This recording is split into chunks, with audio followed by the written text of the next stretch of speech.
নমিনেশ্যনৰ দিনাখনে শৰাইঘাট কেতেকীবাৰী জিলা পৰিষদটোত বেলেগ প্ৰাৰ্থী নাছিলে। দ্বিতীয় যোৱাকালি আৰু যোৱা পৰহি কমলপুৰ জিলা পৰিষদ, যোৱাকালি বেজেৰা জিলা পৰিষদ আৰু বিডিয়াতো আমি দেখিছোঁ এই 4টা জিলা পৰিষদত 3টা আমি অলৰেডি আমি প্ৰাৰ্থী আমাৰ জয়যুক্ত হৈছে। কেনেকৈ হ'ল মানে ভাৰতীয় জনতা পাৰ্টীৰ চৰকাৰখন মুখ্যমন্ত্ৰী ডাঙৰীয়াৰ ওপৰত থকা বিশ্বাস কংগ্ৰেছ দলে প্ৰাৰ্থী প্ৰত্যাহাৰ কৰিছে। দলে নে কেণ্ডিডেটে নিজে স্বইচ্ছাই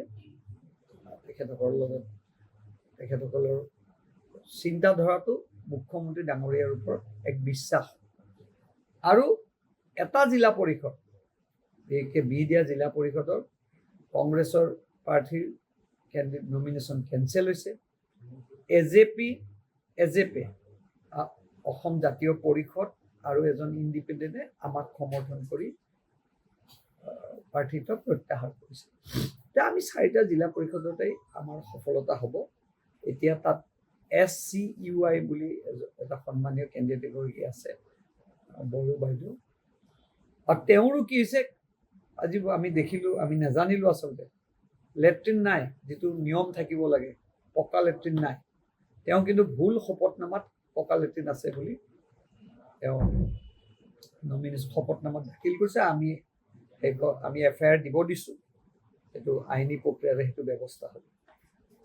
24টা পঞ্চায়ত 12টা ইতিমধ্যে কালিলৈকে আমাক সমৰ্থন দি প্ৰত্যাহাৰ কৰিছে।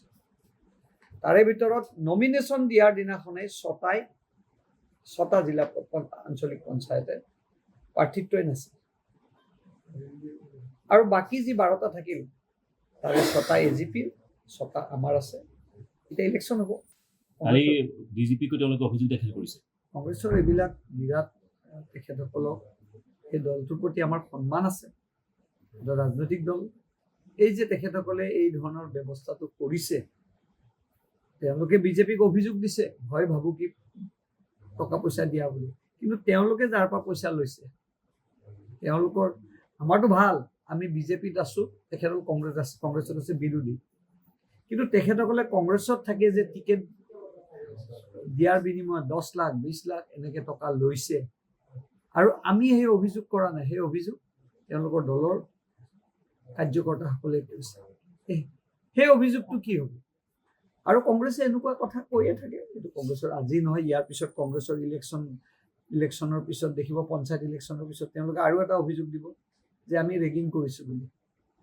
এইবিলাক তেখেতসকলৰ এখন স্ক্ৰিপ্ট থাকে।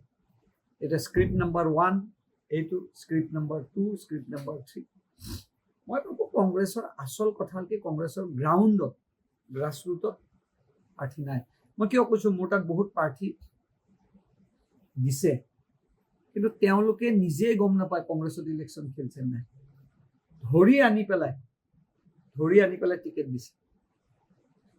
যোৱাকালি হীৰেণ গোহাঁইৰ তেওঁলোকৰ ঐক্যমত হ'ব লাগিছিল। এতিয়া পঞ্চায়তখন হৈ যোৱাৰ পিছত 26, এতিয়া যিটো নিৰ্বাচন সমাগত সেইটোতে তেখেতসকলে একগোট হ'ব লাগিছিল। সেই নিৰ্বাচনটোতে তেওঁলোকৰ মাজত খাল খেমিল। মোৰ কমলপুৰত মই বিডিয়াত জাতিকেও দেখিছোঁ, কংগ্ৰেছৰ কেণ্ডিডেট দিছিল, AJPও দিছিল, দুইটাতো আছিল। এনেকুৱা ধৰণৰ কথা যে এইবিলাক তেওঁলোকৰ এখন ডাঙৰ স্ক্ৰিপ্ট, আৰু এই স্ক্ৰিপ্টৰ পিছফালে বহুত অংক টকা পইচাৰ কথা আছে, আৰু যিবিলাক আপোনালোকৰ বিভিন্ন সংবাদ মাধ্যমত প্ৰকাশ পাইছে। আৰু আমি ভাবোঁ যে কংগ্ৰেছ এইবাৰ পঞ্চায়ততো শূন্য হৈ যাব।